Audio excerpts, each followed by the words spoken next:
Good evening. I'm Walter Schwabe, and I'm counselor for Ward 2. Or, I'm a candidate for counselor in Ward 2. I guess I shouldn't get ahead of myself. It's been a long day. I've been in a seniors forum all afternoon. It was quite intense, in fact.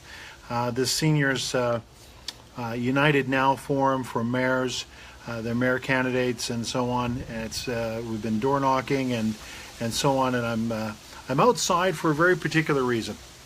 Because earlier today, I met with Elk Island Public Schools trustee Trina Boymuk, and also Elk Island Catholic School trustee Michelle Jott, and the three of us met, it was really wonderful that they actually took some time out of their busy schedule to meet with me and answer some questions, and I had a number of them that I was asking them, related in particular to cyberbullying. I wanted to start to discuss the policies that are currently in place with both the school boards, and get a sense of how well the school boards and administration are doing as it relates to cyberbullying.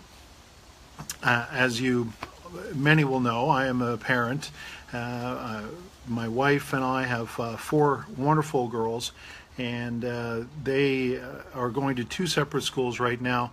And of course, in our kids' lives right now, you can't go anywhere and do anything without devices coming up, social media coming up, digital applications. Now, if you didn't know this about me, I am a digital strategist. I own a company that is in the internet marketing space, and I have been there for 17 years.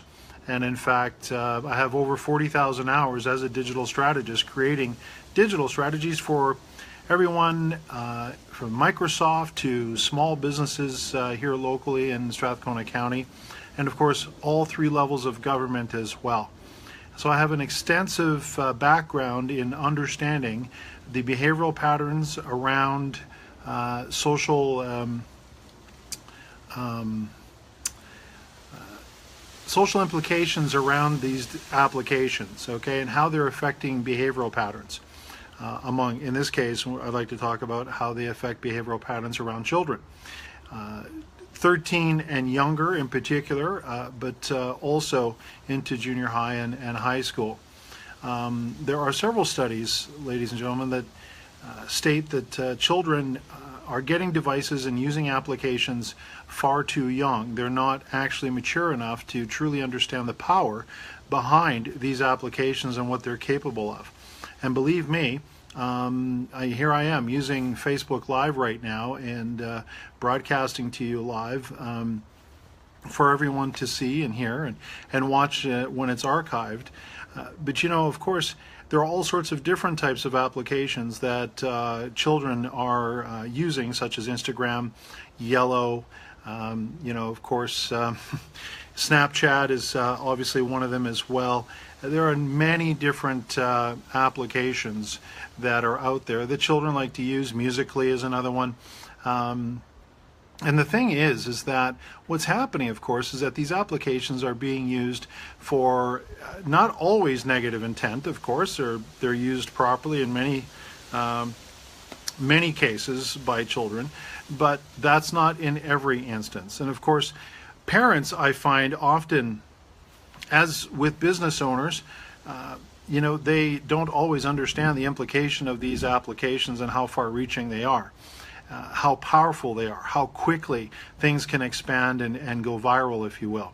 I think many people are familiar with that term. And so what's happening in schools today that I've personally experienced and become witness to is that children are using things like Snapchat or Instagram to mock other students, and then that spreads throughout the school with other students that have these applications and so on, and sometimes the student who is being mocked isn't even aware of it. And it's really, frankly, a terrible thing. And the reason why I say that is because the internet doesn't forget. Your content that you put out as an adult is there theoretically forever. The same goes for children. So we're really talking about children that are under the age of 13 in many cases, but even teenagers who are just creating reputations that online and really not understanding the implications of this long term. Whether future employers would look at that and go, wow, I can't believe that they've posted this information, or if that did these things, whatever they might be. And it is very subjective, but it's a very important issue. And so that's why that I wanted to meet with the two trustees to understand what they are doing within their school boards related to cyberbullying. Now, both school boards, of course, have policies related to the School Act amendment 2 years ago that is directly targeting cyberbullying. Having said that, what I see as a disconnect is that this information isn't always getting down to parents at the parent level and enabling parents to better work with their children and help both of them understand how these applications are used and the respectful way to use them as opposed to the negative way. Now, tools for parents are very important. Being able to understand these applications better than your children, because often that's not the case. They know them pretty well, and being able to be help them be protected from the kind of cyberbullying that goes on. So here's what I would do as your counselor in Ward 2. I would like to commit to working with the school boards on behalf of council and continue this discussion in terms of how the county can better collaborate with school boards to get better outcomes and reduce cyberbullying in our schools in our county. I feel that this is an incredibly important issue because this, managing the reputations of our children online for them because they're not mature enough to understand the implications of this is absolutely critical. It can affect the rest of their lives. These records won't go away. And so even, for example, with Snapchat, even though you think that Snapchat, the video is, quickly goes away, as we all know, that you can quickly take screenshots of images and so on, and that is not going to go away. Once you hit send or push something to another device, you now have lost all control over that, just like I am right now as I broadcast this information. So, ladies and gentlemen, I'm going to continue this discussion on cyberbullying, but I wanted to update as we go along through the campaign, but I wanted to update you quickly tonight because of this meeting that I had this morning. Now, just before I let you go, here are a couple of quick points that I wanted to make that I had learned today, and there was a lot of information. I mean, Trina and Michelle really had a lot of information to share, and I asked, actually, frankly, a lot of tough questions because as a parent, but then also as a candidate, I feel it's my duty to get better informed on this issue, even though I have a fair amount of experience, obviously, in this area. So one of the things that that they stated was that they work very diligently with their administrations to educate them on the latest technology. Now, I think there can always be more education, and I think there could be more communication. So one of the questions I had was, where are the tools for parents if they go to the school board websites or the school websites? Where is there a list of tools that or explanations for parents on these types of applications that are being used in the school? That wasn't readily available. What I will say is that right here on the Vote Schwabe fan page, there is, I have made a post about a breakdown on each of these applications that I've mentioned, so parents could quickly look for that post on Vote Schwabe here on Facebook. I will continue to put more information out there as things go along. I want to help parents better understand these applications, the power of them, and how far-reaching they really can be. The other thing that I asked the trustees about was whether students feel safe on the buses. Because, of course, cyberbullying isn't just in school. In fact, actually, it's pretty well restricted in school in a lot of ways, in the way they lock applications down in schools and so on. So a lot of cyberbullying happens at night, maybe in the home or sometimes on the bus. And so I wanted to get a sense of what the policies were for, keeping kids safe on buses. what it was explained to me is that the bus drivers, in the case of the Elk Island public school system, definitely, as well as the Catholic system, I believe, the bus drivers go through intensive student behavioral training.